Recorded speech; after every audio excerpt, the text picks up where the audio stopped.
जय श्री राम।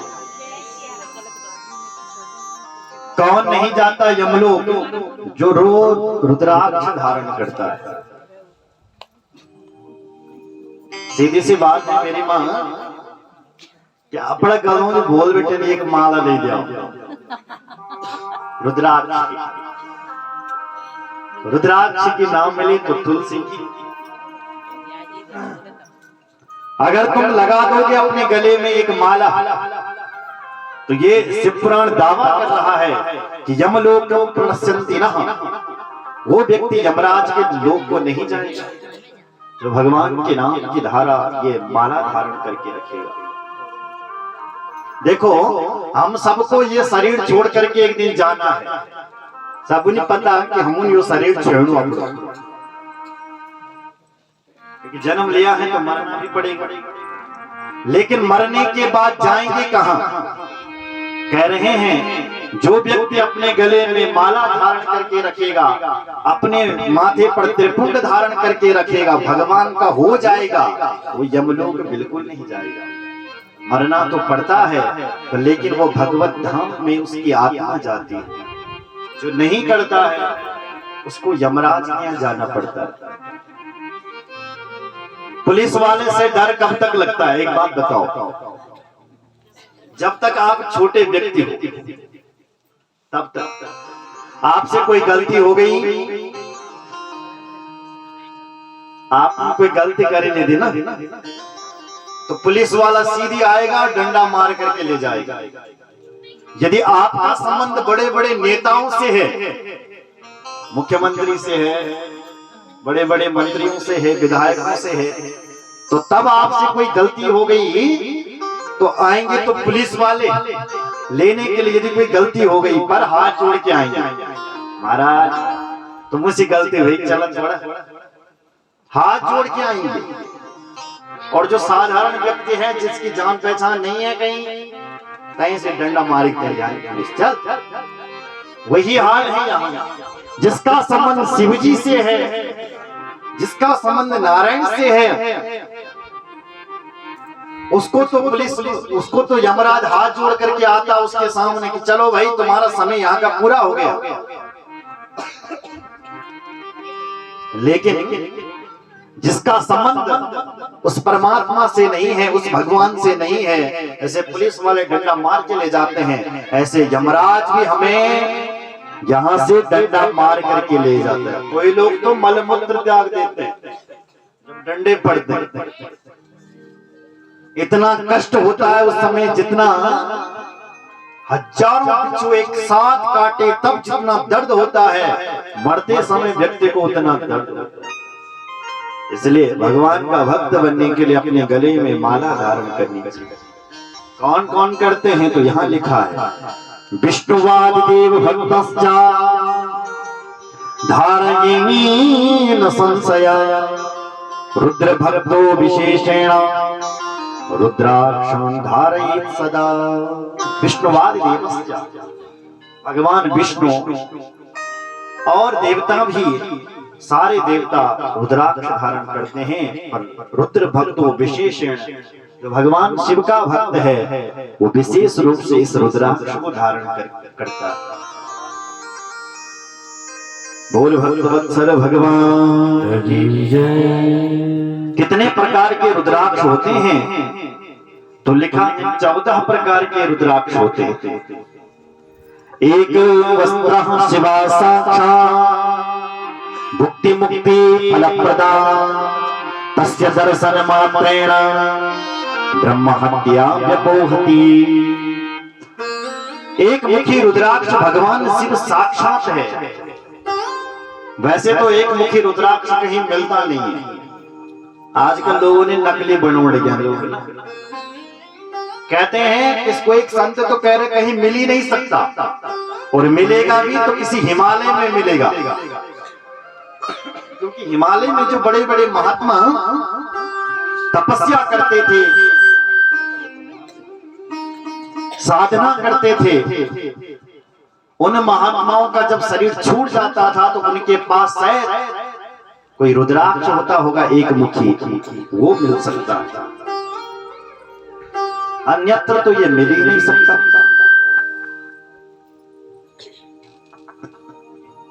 बोल भक्त वत्सल भगवान की जय। तस्य दर्शन मात्रेण ब्रह्म हत्या व्यपोहति। इसके तो दर्शन मात्र से ही व्यक्ति ब्रह्म हत्या जैसे महापाप से भी तड़ जाता है। इसलिए एक मुखी रुद्राक्ष शिव है, दूसरा मुखी रुद्राक्ष ब्रह्म है, तीसरा मुखी रुद्राक्ष नारायण है, चार मुखी रुद्राक्ष अग्निदेव हैं, पांच मुखी रुद्राक्ष कार्तिकेय हैं, षडमुखी भी कार्तिकेय हैं, सात मुखी रुद्राक्ष कामदेव हैं, आठ मुखी रुद्राक्ष भैरव हैं, नौ मुखी रुद्राक्ष भगवान कपिल हैं, 10 मुखी रुद्राक्ष नारायण हैं, 11 मुखी रुद्राक्ष रुद्र हैं, 12 मुखी रुद्राक्ष आदित्य हैं, 13 मुखी विश्वदेव हैं और 14 मुखी भगवान शिव स्वयं है।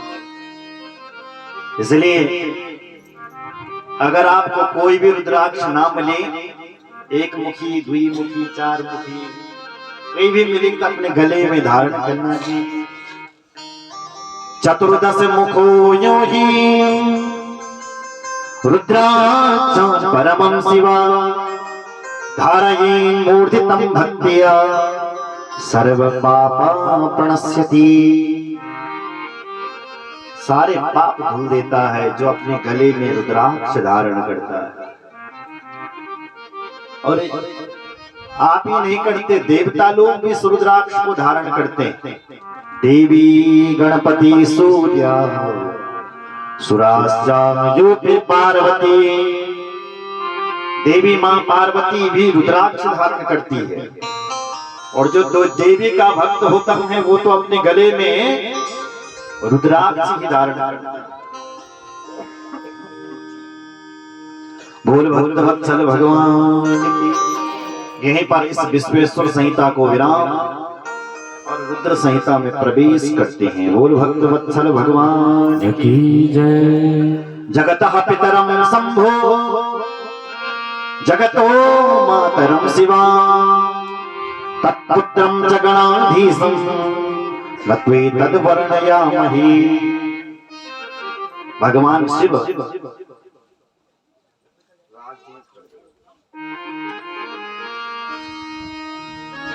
बोल भक्त वत्सल भगवान की जय।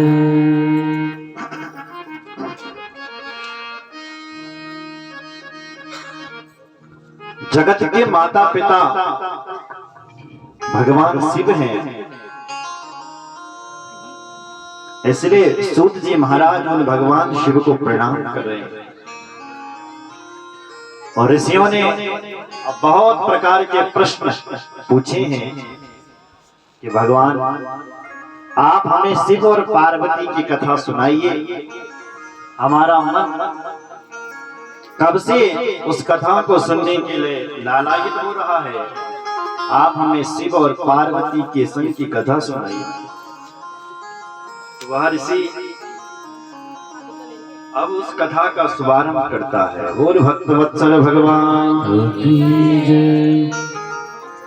गंगा मैया की जय। सदगुरु भगवान की जय। भक्त वत्सल भगवान की जय।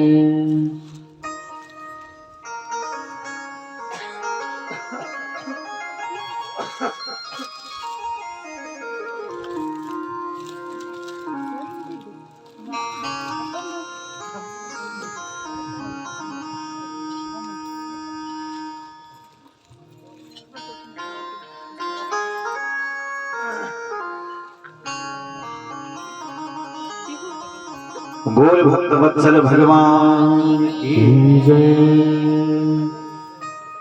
एकस्मिन् समये विप्रा नारदो मुनिसत्तमा ब्रह्मपुत्रो विनीतात्मा तपोर्थमनस आगति। ऋषिगण कहते हैं, सूत जी महाराज निवेदन कर रहे हैं, हे ऋषियों, एक समय की बात थी। नारद जी महाराज अपने ब्रह्मलोक लोक से निकला और सीधे हिमालय में पहुंच गए। और हिमालय की सौंदर्य को देखना नारद जी ने, तो वाह क्या कहना था नारद जी का। नारद जी का मन वहीं लग गया। हिमशैल गुफा काची दिशा परम शोभना, यत् समीपे सुर नदी सादा बहती वेगतः। उस हिमालय में सुरसरी नदी बह रही थी। वाह, उस नदी के वेग को देखा नारद जी ने। यत् समीपे सुर नदी सदा बहती वेगतः, जो अपने वेग से नदियां बह रही है। नारद जी का मन हुआ कि क्यों ना हम इस जगह पर तपस्या की जाए। तो वह नारद उस जगह पर हमारा तपस्या करने के लिए लग गए। बहुत तप। तम दृष्ट्वा मुनिशार्दूला लस्ते पेशं सुचिरतपा, बद्धा वसनं दृढ़ा मौनी प्राणा नियम्य सुधी। बहुत तपस्या करने लगे नारद।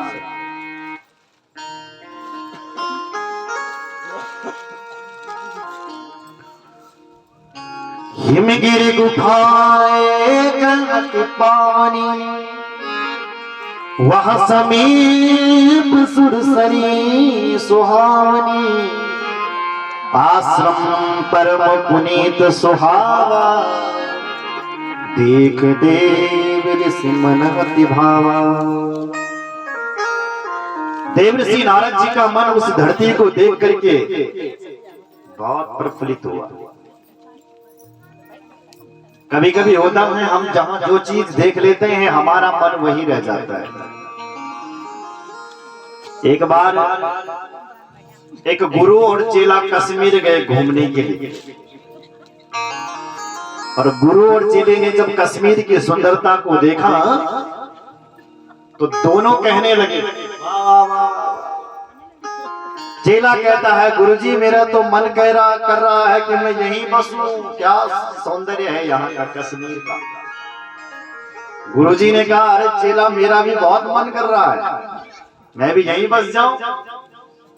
लेकिन गुरुजी ने पूछा चेला राम ये बता कि तू कश्मीर क्यों बसना चाहता है। बोले गुरुजी मैं ये सोच रहा हूँ कि देखो यहाँ फुलवाड़ी कितने सुंदर सुंदर फूल लगे हुए हैं, क्यों ना यहाँ फूलों का व्यापार किया जाए, इसलिए मैं इस कश्मीर में बसना चाहता हूँ।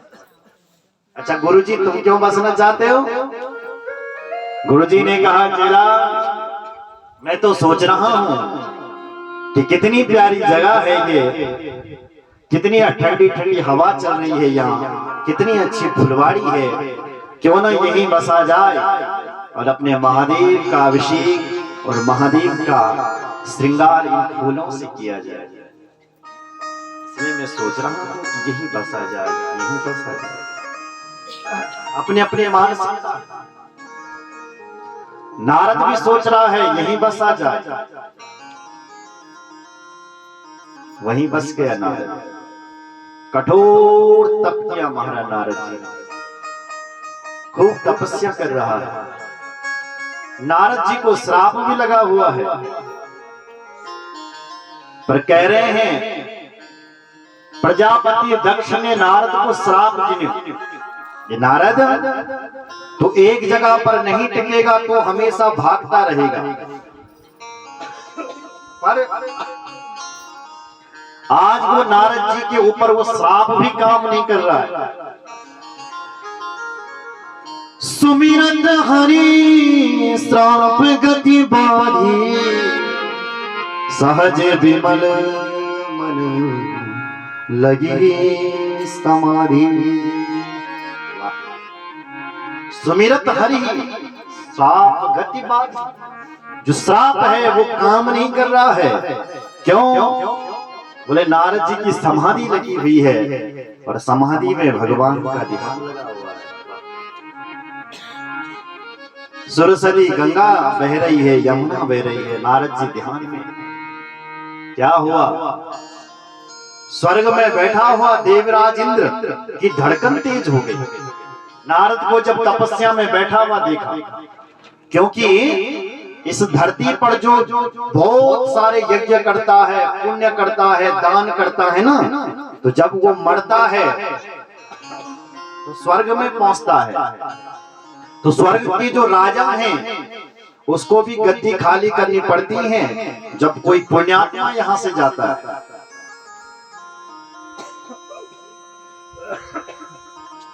तो सोचने लगा,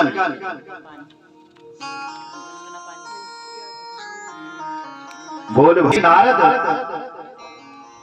लग रहा है स्वर्ग की गद्दी को पाने के लिए तपस्या कर रहा है। इसलिए नारद जी ने महाराज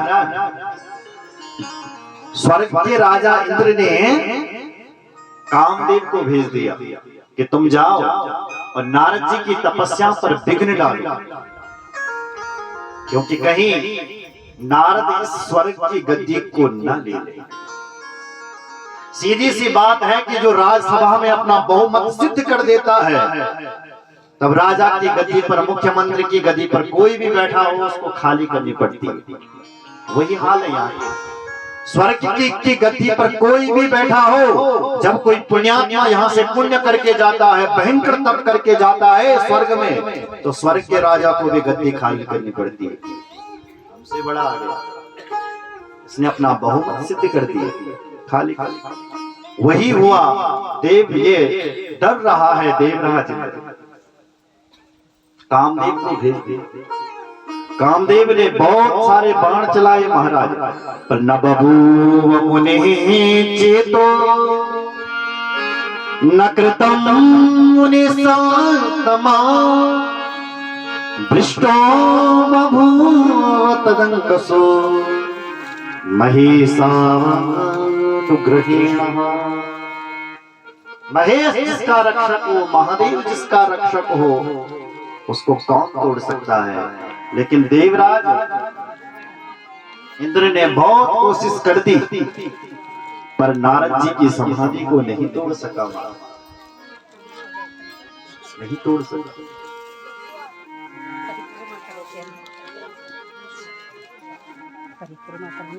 कामदेव आया, नारद जी को बहुत परेशान किया, पर नारद जी की उस कामदेव को भस्म नहीं किया, जबकि उस कामदेव को नारद जी ने जीत लिया। काम को ही नहीं, नारद को क्रोध भी नहीं आया, इसलिए नारद जी ने क्रोध को भी जीत लिया। कामदेव ने कहा तुम्हारी जय हो, जय हो, जय हो। तुमने काम और क्रोध दोनों को जीता है, इसलिए तुम्हारी जय हो, तुम्हारी जय हो। गोस्वामी जी ने दृष्टांत दिया, देखो देखो इस देवराज इंद्र को, सूख हाडले भाग सट स्वान निरखी मृगरा छीन ले जन जान जड़ तिमे सुरपति नला। ए दुनिया वालों, देख रहे हैं तुम, इस देवराज इंद्र को लज्जा भी नहीं आ रही है, शर्म भी नहीं आ रही है, जो इतने तपस्वी नारद जी पर संदेह कर रहा है।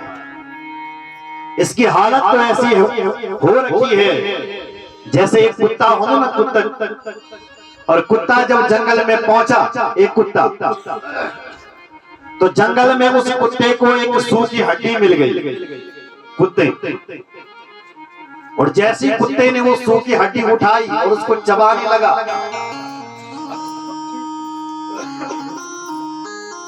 तब तक किसी शेर की गर्जना सुनाई पड़ी, शेर की आवाज आई।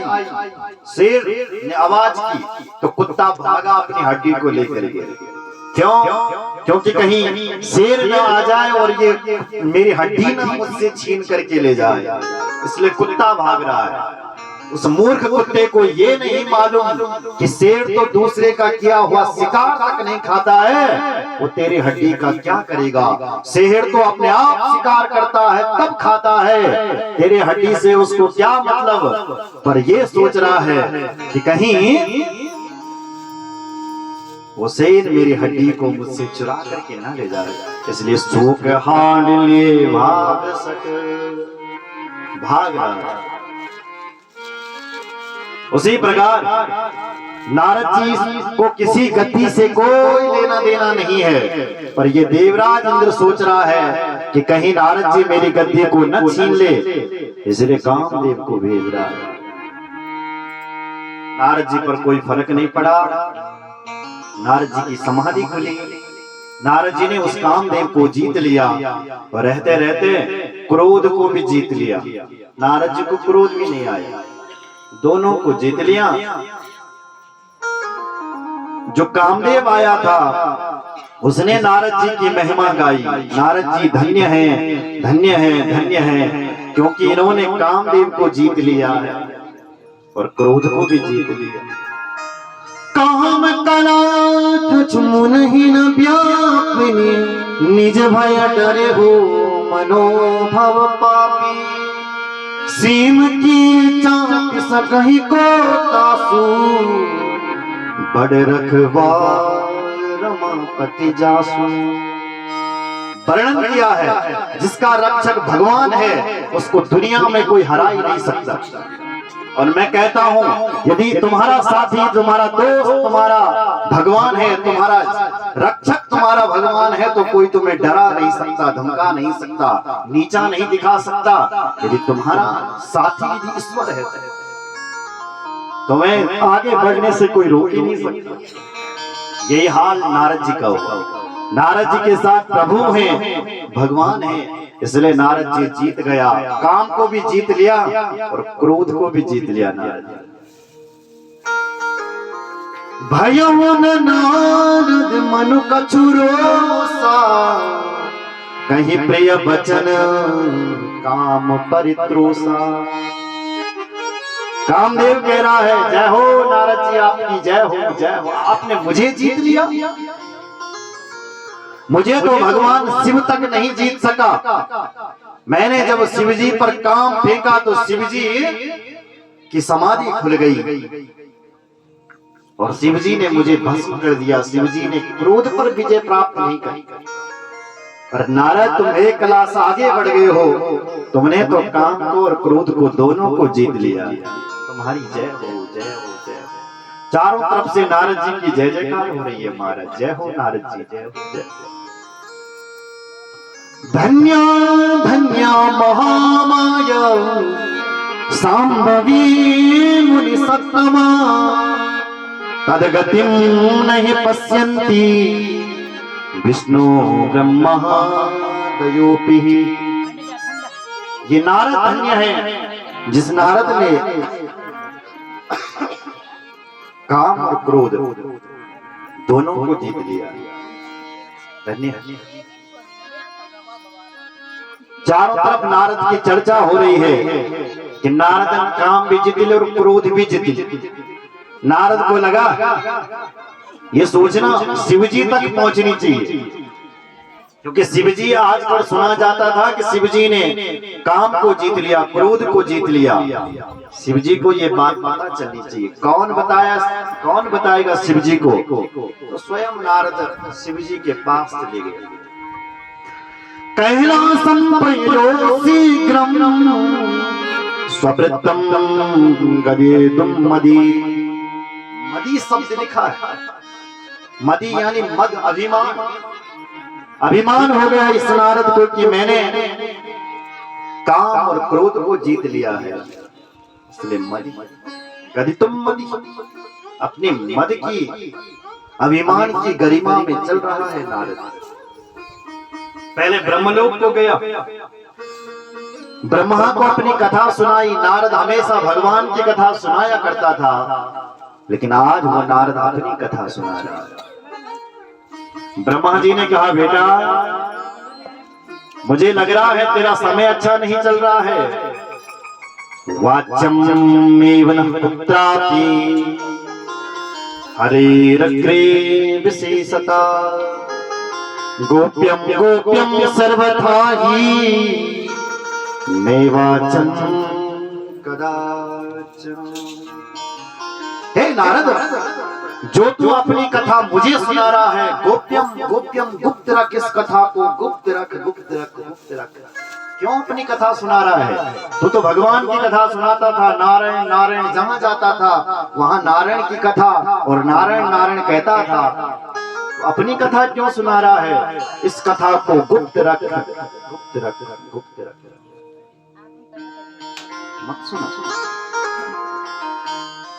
पर अपने बाप का भी कहना नहीं माना नारद ने और चले गया सीधे भगवान शिव की लोक। तब ना अहमिति मन माई, चल पड़ा नारद शिव जी के पास।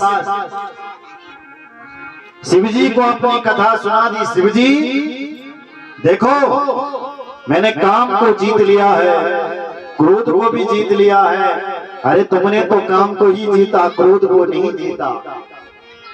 हे शिव, मैं तुमसे एक क्लास आगे बढ़ गया हूं, इसलिए मैंने क्रोध को भी जीत लिया है। भगवान शिव सद्गुरु हैं और गुरु जानता है कि इसमें कौन सा रोग लग गया है। पहचान गए शिव जी और समझाने, बार बार बिनय मुनि तो ही जिम यह कथा सुनायो तिम जन हन ये सुनायो कबहु चहु प्रसंग दुरायो तबहु। हे नारद, तू जो कथा मुझे सुना रहा है, मुझे मत सुना मत सुना मत सुना। जिम यह कथा सुना, यह जो तू ये कथा अपनी मुझे सुना रहा है ना, मुझे मत सुना। और मुझे सुना दी कोई बात नहीं, पर तू मेरे भगवान और अपने भगवान को मत सुनाना। भगवान श्री हरि नारायण को तू ये कथा मत सुनाना जो तू मुझे सुना रहा है। चाहे हो प्रसंग दुराह्य हो तब हो, चाहे प्रसंग भी चले तब भी तू ये कथा भगवान नारायण को मत सुनाना। नारद,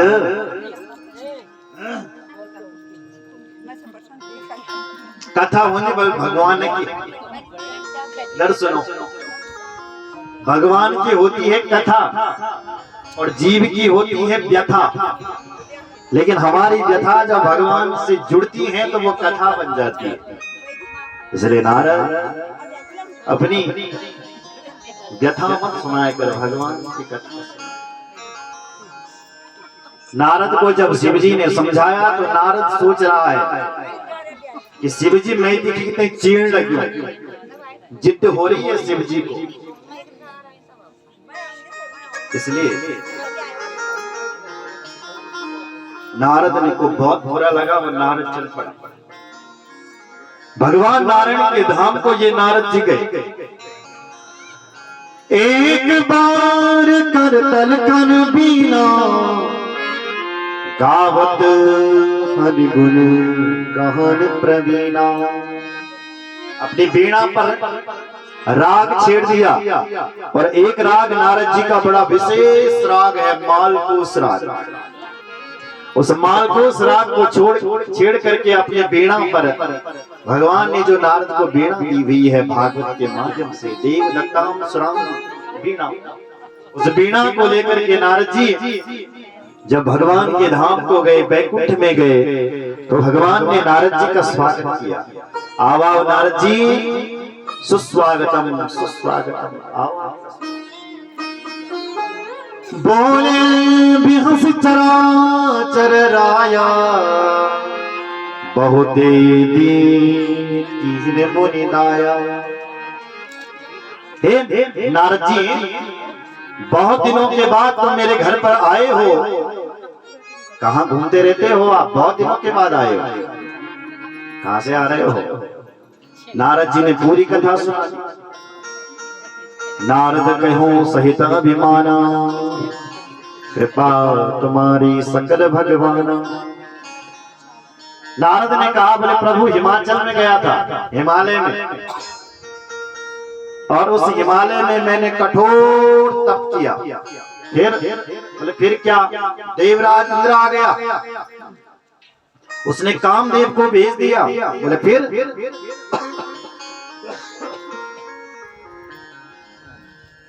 बोल भक्तवत्सल भगवान की जय, सद्गुरु भगवान की जय। और प्रभु मैंने उस काम को और क्रोध को दोनों को जीत लिया। भगवान बोले नारद जी तुम धन्य हो। यदि नारद कोई तुम्हारा नाम लेता है, वो काम को और क्रोध को जीत देता है, तुमने जीता है, तो कौन सी आश्चर्य की बात है। नारद तुम धन्य हो, धन्य हो, धन्य। अब देखो नारद जी तो पहले ही अभिमानी था, भगवान उसके अभिमान को और बढ़ा रहे। अब देखो इधर देखो, मेरे कभी शरीर पे फोड़ा हो जाता है ना, निमन करके फोड़ा हो गया शरीर पर। अब तुम लोग डॉक्टर के पास गए, डॉक्टर साहब फोड़ा हो गया, तो डॉक्टर क्या करता है? फोड़े को चेक करता है पहले। जब देखता है डॉक्टर की ये दवाई से ठीक होने वाला है, तो दवाई दे देता है। और फिर डॉक्टर देखता है कि ये दवाई से ठीक नहीं होने वाला, तो क्या करता है? पकाने की दवाई और दे देता है ताकि और पक जाए, तब एक साथ ऑपरेशन करूंगा। वही नारद जी ने को चेक किया भगवान ने। भगवान ने कहा कि यदि थोड़ा सा अभिमान है तो शायद मैं पूरा कर दूं इसको। तो भगवान ने देखा ये तो महाभिमान होगा, इसका तो ऑपरेशन करना पड़ेगा। तो भगवान ने और प्रशंसा कर दी ताकि थोड़ा थोड़ा बड़ा हो जाए, तब एक साथ ऑपरेशन हो जाए। तो भगवान ने और प्रशंसा कर दी। नारद तुम धन्य हो, धन्य हो।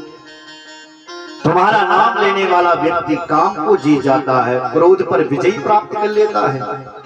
तुमने जीत लिया है तो कौन सी आश्चर्य की बात है। तुम धन्य हो, धन्य हो, धन्य हो। नारद धन्य धन्य। नारद अपनी प्रशंसा को सुनकर चल पड़ा। अपने ब्रह्मलोक को नहीं गया तो बीच में एक घटना घट गई। क्या? बिरचहु मग बहुनगर, तेहि सत्य जो जन विस्तार। श्रीनिवास बुरति है अधिक, रचना विविध प्रकार। भगवान ने एक लीला कर दी। नारद थे नाणु अपने घर, रास्ते में भगवान ने एक बहुत बड़ा विशाल राज्य बना दिया। श्रीनिवास ते अधिक, कहते हैं बैकुंठ भी उसके सामने फीका पड़ रहा है। इतना बड़ा लोक भगवान ने बना दिया। और उस लोक का एक राजा बना दिया जिसका नाम है शील निधि। उस राजा की एक बेटी बना दी जिस बेटी का नाम है विश्व मोहिनी, जो दुनिया को मोहित करती। ऐसी बेटी बना दी उस राजा की। और यहां तक कि उस नगर में नारद जी घुस गए। जब शील निधि के राजा को देखा तो राजा ने स्वागत किया। आओ आओ नारद, सुस्वागतम सुस्वागतम, आओ आपका स्वागत। कितनी शुभ घड़ी पर आप आए हो मेरे घर में। देखो हमारा 20 साल की बेटी है, आप मेरी बेटी का हाथ देखो, इसके भाग्य में कैसा दूल्हा होगा, आप इसका हाथ देखो। नारद जी ने कहा बेटी को बुलाओ। जैसी बेटी बुलाई, बेटी का हाथ देखा नारद जी ने, तो हाथ देखना तो नारद भूल गया, उस बेटी का चेहरा देखने लग गया। विश्व मोहिनी तासु कुमारी, श्री विमोज स्वरूप निहारी। देख रूप मुनि बिसति बिसारी, बड़ी बार लग रही है निहारी। लिखा है उस कन्या का चेहरा वो नारद देखने लग गया, अपने आप को भूल गया कि मैं कोई संत हूँ, कोई महात्मा हूँ। निहारता रह गया, निहारता रह गया। जब उसके पिताजी ने हिलाया नारद, अब नारद सोच रहा मैं तो अपने आप को ही भूल गया। फिर भी नारद ने होश में आए और सीधे पक लिया अपने मुख से जो आया। क्या बोले? राजन, हमने तुम्हारी बेटी का हाथ पढ़ लिया है, क्या लिखा है? अब नारद कुछ कहना चाहता था और कुछ कह दिया। नारद ने कहा तुम्हारी बेटी के हाथ में लिखा है क्या?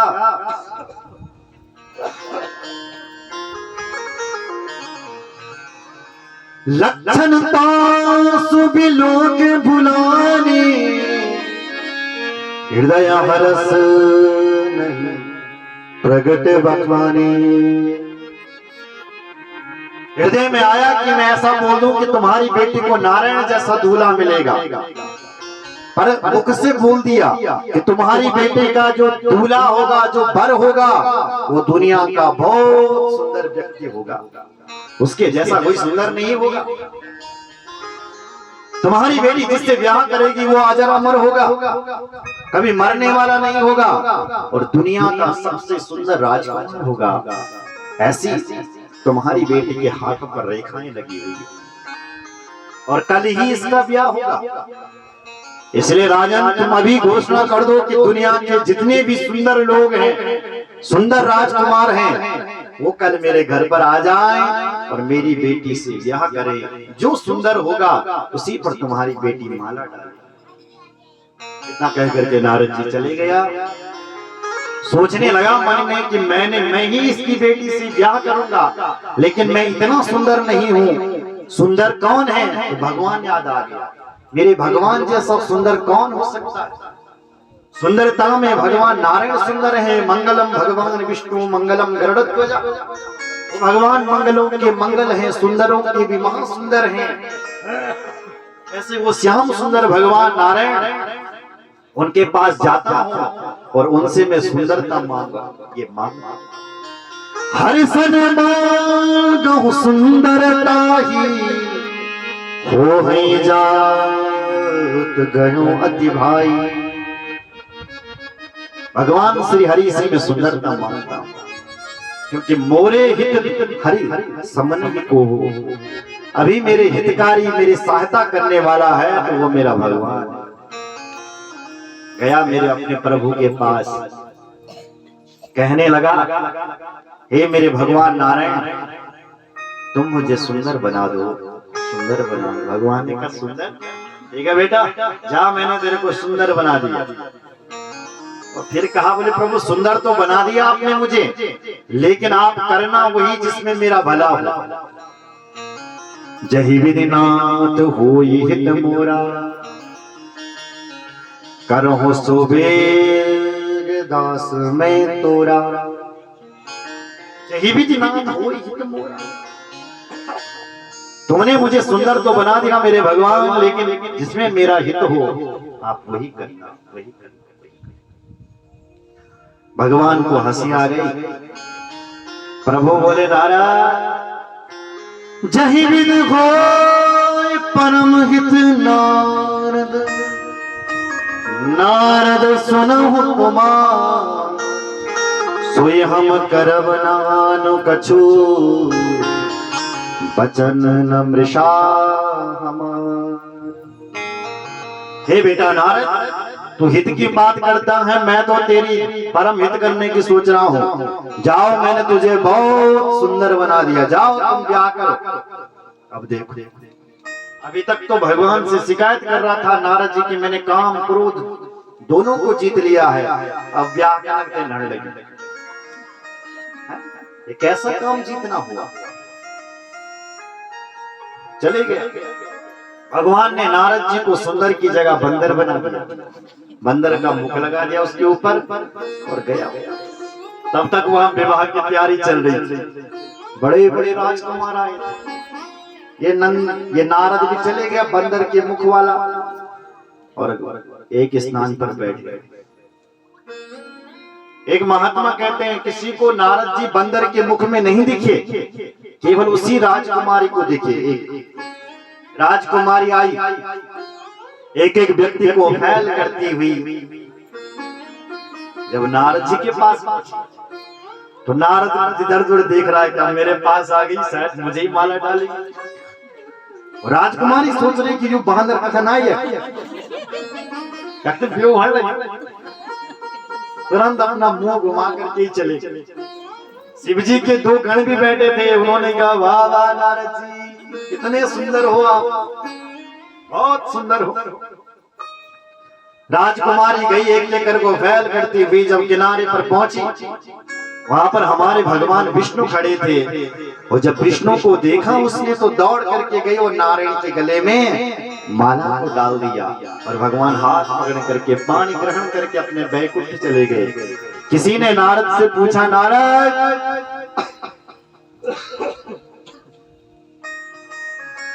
अपना चेहरा तो देखो आप दर्पण पे। जब नारद जी ने झरोके में पानी की झांक में जब अपना चेहरा देखा तो क्या दिखाई पड़ा कि सुंदर की जगह बंदर बना हुआ। तो तुरंत श्राप दिया किसको? जो नारद जी के लिए ये कह रहे थे कि नारद तुम बहुत सुंदर हो, बहुत सुंदर हो। शिव जी के वो दो गण थे, उनको श्राप दिया। उनसे कहा मूर्खों होई निशाचर जाहु तुम, कपटी पापी दो, हंसे हो हमें सो ले हो फल, बहुरे हंसे हो मुनि को। तुम मेरी मजाक उड़ा रहे थे, मेरे ऊपर हंस रहे थे कि मैं बहुत सुंदर हूँ, बहुत सुंदर हूँ, मैं यहाँ बंदर बना था और तुम मेरी मजाक उड़ा रहे थे कि बहुत सुंदर है, बहुत सुंदर है। मूर्खों मैं तुम्हें श्राप देता हूँ, तुम जाओ और बंदर ही बन जाओ, राक्षस बन जाओ। तुम मेरे ऊपर हंसे हो इसलिए तुम दोनों जाओ राक्षस। और जिसने मुझे बंदर बनाया है मैं उसको भी नहीं छोड़ूंगा, उस भगवान को भी मैं आज श्राप देहूं, श्राप की मार हो जाई, जगत मोरी उपहास कराई। उस भगवान ने मेरा उपहास कराया, मेरी मजाक मेरी बेइज्जती करवाई है, आज मैं उस भगवान को भी नहीं छोड़ूंगा। या ये नारद आज अपने प्राण को त्याग देगा या उस भगवान को श्राप दे देगा। इतना कहकर के नारद चल पड़ा। जैसे ही बैकुंठ में पहुंचा तो तब तक भगवान उस विश्व सुंदरी के साथ हाथ पर हाथ धर के मिल गए और नारद जी के अंदर और क्रोध। नारद जी ने बोला हे मेरे भगवान, परम स्वतंत्र सिर पर कोई, भाई हो मन ही करहि तुम होई। हे मेरे भगवान तुम अपने आप को स्वतंत्र मानते हो, मैं जो चाहे वो कर सकता हूँ, जैसा चाहे वैसा कर सकता हूँ, जैसे चाहे इस दुनिया को हिला सकता हूँ, मार सकता हूँ। तुम्हारे पास स्वतंत्रता का आदेश है, पर आज ये नारद तुम्हें स्वतंत्र नहीं जीने देगा। बचे हो मेरी जमन धरई देहा, सोए तनु धरहु श्राप मम येहा। हे मेरे भगवान मैं तुम्हें श्राप देता हूँ कि तुमने मुझे स्त्री के लिए रुलाया है। मैं तुम्हें श्राप देता हूँ कि तुम जाओ और तुम भी मनुष्य बनो। जैसे मैं आज पत्नी के लिए रो रहा हूँ, स्त्री के लिए रो रहा हूँ, तुम भी ऐसे बन बन अपनी पत्नी के लिए रोते रहोगे, भटकते रहोगे। ऐसा श्राप तुमने हमें बंदर बनाया है तो बंदर ही तुम्हारी सहायता करेंगे। कपियां हमारी करे की सहाय तुम्हारी। तुमने मुझे बंदर बनाया है तो बंदर ही तुम्हारी सहायता करेगा।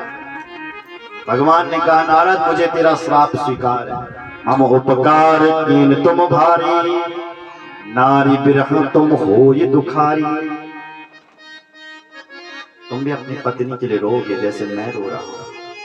श्राप दिया। भगवान नारायण ने ये श्राप स्वीकार किया। कैसा? साप शीस धर हर से ही प्रभु बहु विनती की, निज माया के प्रबलता कर कृपा निधि दे। साप शीस धर हर से, भगवान कहली नारद मैं तेरे श्राप स्वीकार छे, मैं तेरे श्राप को स्वीकार करता हूं। मेरा जन्म होगा, मैं स्त्री के लिए रोऊंगा, मुझे ये श्राप स्वीकार है, पर निज माया की प्रबलता। भगवान कहते हैं नारद मुझे तो तेरा श्राप स्वीकार है, पर निज माया के प्रलभता देख, ये कोई जो राजकुमारी है ना, ये राजकुमारी नहीं है। भगवान ने चुटकी बजाई, राजकुमारी गायब। भगवान ने वो माया हटाई तो न कोई राजकुमारी थी, ना कोई राजा था, ना कोई भवन था, कुछ भी नहीं था, केवल माया। और भगवान के सामने नारद जी स्वप्न देख रहा है।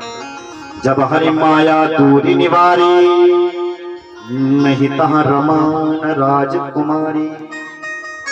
कुछ भी नहीं था, केवल नारद स्वप्न देख रहा था और भगवान को श्राप दे रहा था। नारद के आंसू आ गए, प्रभु ये मैंने क्या कर दिया, आपने श्राप दे दिया। भगवान कहते हैं नारद तू कह रहा था कि मैंने काम को जीत लिया, मैंने तेरी परीक्षा ली, क्या इसने सच में काम को जीता है? तू तो क्या करने के लिए तैयार हो गया? तूने कहा मैं क्रोध को भी मैंने जीत लिया, मैंने तेरी परीक्षा ली कि शायद इसने क्रोध पर विजय प्राप्त की होगी, लेकिन बिल्कुल नहीं। तुझे तो ऐसा क्रोध आया कि तूने मुझे मनुष्य बना दिया और मुझे श्राप दे दिया। इतना खतरनाक क्रोध। कहता था मैं क्रोध जीत लिया, मैंने काम को जीत लिया, मैं शिव जी से भी आगे बढ़ गया। कहां तू शिव जी से आगे, तूने तो मुझे ही श्राप दे दिया और तू तो ब्याह करने के लिए भी तैयार हो गया। नारद जी ने को जब ऐसा कहा उस भगवान ने, तो बेइज्जती हो गई। नारद जी हाथ जोड़ा और चरणों में बोल पड़ा, क्या मृषा हो मम साप कृपाला। हे मेरे भगवान, मैंने जो आपको श्राप दिया वो झूठा हो जाए, मृषा हो, वो श्राप झूठा हो जाए, झूठा हो जाए। भगवान ने कहा मम इच्छा कह दीन दयाला। भगवान ने कहा हे नारद तूने जो कुछ भी किया है तूने मेरी इच्छा से किया। तूने शिव जी को नीचा दिखाना चाहा, इसलिए मैंने तेरी परीक्षा की। शिव जी मेरा भगवान है, और जो शिव जी को नीचा दिखाने की कोशिश करता है ना, उसको मैं ऐसे ही ठोकता हूँ, उसकी परीक्षा में ऐसे ही लेता हूँ। जय पर कृपा न कर ही पुरारी, सो न पाऊं भक्ति हमारी। मुझे वही पा सकता है जो शिव जी को पालेगा। नारायण कह रहा है जो शिव जी को नीचे दिखाने की कोशिश करता है, जो शिव जी को नीचा दिखाता है, वो मुझे नहीं पा सकता। बोले मेरे हृदय को विश्राम कैसे मिलेगा?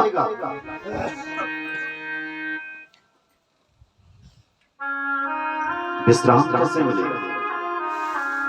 बोले नारायण इसके लिए तुझे भगवान शिव के नाम की माला रखनी पड़ेगी।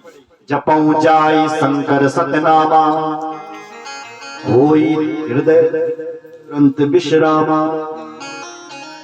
जाओ और शिव जी के नाम की माला रटो, तब तुम्हारे चित्त को विश्राम मिल सकता है, शांति मिल सकती है। अन्यथा तुम्हारे चित्त को विश्राम कभी नहीं मिल सकता। बोलो जय श्री राम।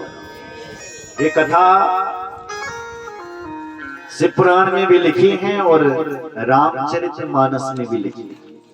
शिव पुराण के श्लोक हैं, शिवेति नाम पीयूषा वर्षधारा परिलुप्ता, संसार तम मध्य पी न शोचन्ति न संशयः।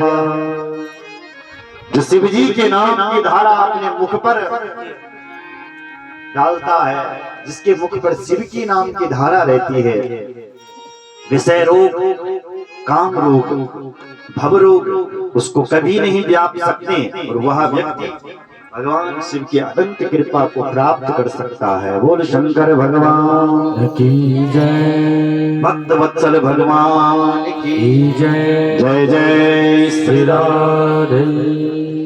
आइए एक भजन करते हैं और उसके बाद बोल सदगुरु भगवान की जय, कृष्ण कन्हैया लाल की जय, इष्ट कुल देवताओं की की जय,